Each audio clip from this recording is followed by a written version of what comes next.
Hello and welcome to Lovneesh sir की class.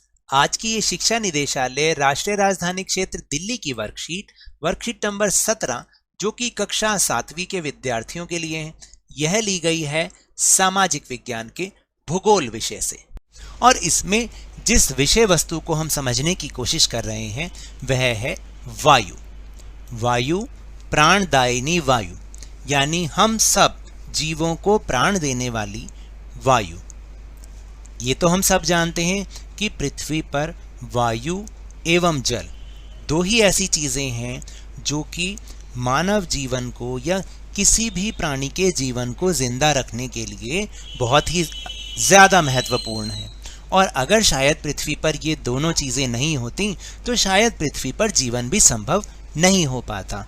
तो आज हम इसी एक महत्वपूर्ण घटक वायु की बात करेंगे इस पूरी वर्कशीट में। तो चलिए शुरुआत करते हैं मेरे साथ और समझने की कोशिश करते हैं। पृथ्वी के चारों ओर फैले वायु के आवरण को वायुमंडल कहते हैं। पृथ्वी पर सभी जीव जंतु जीवित रहने के लिए इसी वायुमंडल पर निर्भर हैं। यह हमें सांस लेने के लिए वायु प्रदान करता है एवं सूर्य की हानिकारक किरणों से हमारी रक्षा करता है। यदि वायुमंडल ना हो तो हम दिन के समय सूर्य की अत्यधिक गर्म किरणों से जल सकते हैं एवं रात के समय ठंड से जम सकते हैं। अतः वायुमंडल पृथ्वी पर रहने योग्य तापमान बनाए रखता है। तो देखा आपने कि किस तरह से इस वायुमंडल का हमारी पृथ्वी के लिए कितना महत्वपूर्ण उसकी भूमिका है, क्योंकि जैसा कि हमने समझा कि ना केवल ये हमें सांस लेने के लिए वायु प्रदान करता है बल्कि अगर ये ना हो ना तो दिन के समय इतनी गर्मी हो जाएगी कि हम रह नहीं पाएंगे, यानी हम जल जाएंगे, और रात के समय इतनी ठंड होगी तो भी हम नहीं रह पाएंगे। तो यानी ये जो वायुमंडल है ये तापमान को सही बनाए रखने में बहुत महत्वपूर्ण भूमिका निभाता है। फिर इसके बाद है कि जिस वायु का उपयोग हम सांस लेने के लिए करते हैं वास्तव में वह अनेक गैसों का मिश्रण होती है। ये तो हम सब जानते हैं कि हम ऑक्सीजन लेते हैं और ऑक्सीजन भी उसी जो प्राणदायिनी वायु है उसकी एक महत्वपूर्ण गैस है। तो ना केवल ऑक्सीजन बल्कि इस वायुमंडल में बहुत सारी गैसें शामिल हैं। आइए देखें वो कौन कौन सी गैसें हैं। वो गैसें हैं, देखिए ऑक्सीजन तो है ही है जो कि हमारे इस वायुमंडल में 21% है। इसके अलावा जो गैस सबसे ज़्यादा है वो है नाइट्रोजन 78%।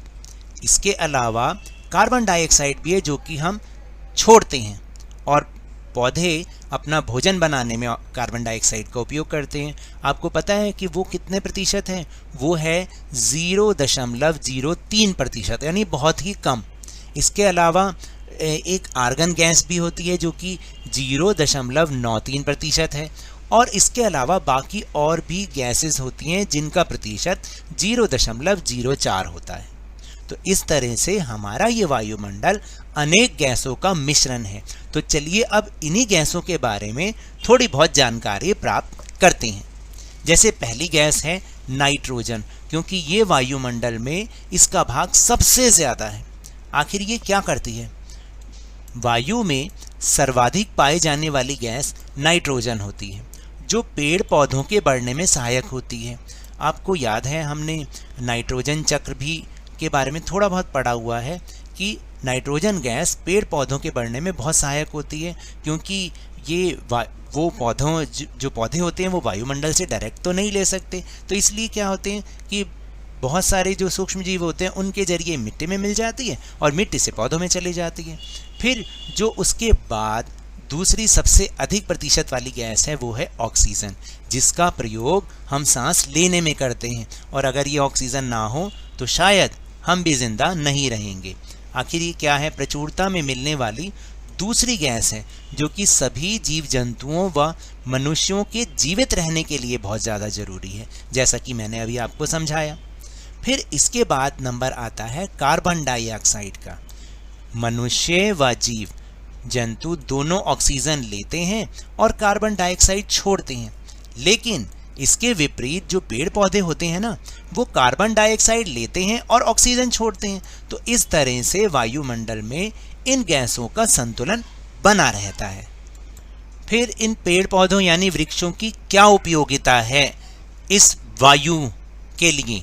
यदि हम पेड़ काटते हैं तो वायु में ऑक्सीजन और कार्बन डाइऑक्साइड का संतुलन बिगड़ जाता है। क्या आप इस बात को जानते हैं? क्योंकि अभी अभी मैंने आपको समझाया कि जो कार्बन डाइऑक्साइड हम छोड़ते हैं वो पेड़ पौधे ग्रहण करते हैं भोजन बनाने के लिए, भोजन ग्रहण करने के लिए, और बदले में वो हमें ऑक्सीजन देते हैं। तो इस तरह से ये चक्र चलता रहता है। लेकिन अगर हम पेड़ काट दें तो इसमें असंतुलन पैदा हो जाता है, इसलिए हमें पेड़ नहीं काटने चाहिए। ऑक्सीजन की मात्रा पेड़ लगाने से और ज़्यादा बढ़ती है, इसलिए हमें अधिक से अधिक पेड़ लगाने चाहिए। तो अब आप समझे ना कि पेड़ों की, वृक्षों की कितनी उपयोगिता है हमारे जीवन में। तो इसलिए हमें पेड़ नहीं काटना चाहिए, क्योंकि अगर हम पेड़ काटेंगे ना तो ये कार्बन डाइऑक्साइड और ऑक्सीजन के बीच में जो संतुलन बना हुआ है, एक बैलेंस बना हुआ है, वो सब बिगड़ जाएगा और हमें बहुत सारी बीमारियों का सामना करना पड़ेगा।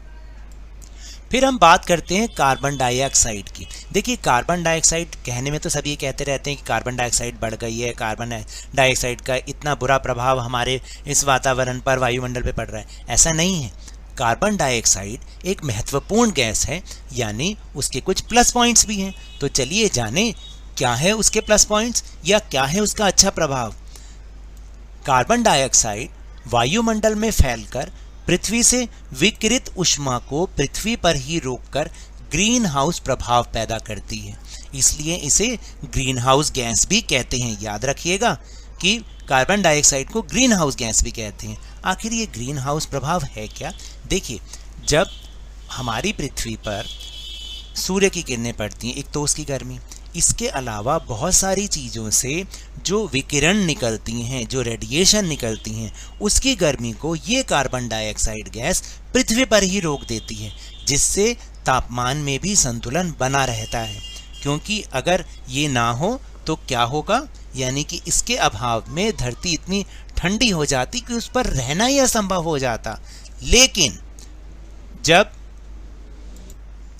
कारखानों एवं कार के धुएं से वायुमंडल में इसका स्तर बढ़ जाता है ना, तब इस ऊष्मा के द्वारा पृथ्वी का तापमान बढ़ जाता है और इसे हम फिर भूमंडलीय तापन यानी ग्लोबल वार्मिंग कहते हैं। तो देखा आपने कि वैसे तो ये गैस बहुत अच्छी है, लेकिन हमारी गलतियों के कारण ही इसका स्तर जब इतना बढ़ जाता है तो भूमंडलीय तापन यानी ग्लोबल वार्मिंग, जैसा कि आजकल हम सुनते हैं, वो होने लग जाती है। और ग्लोबल वार्मिंग का बहुत ही बुरा प्रभाव हमारी इस प्यारी सी पृथ्वी पर पड़ रहा है।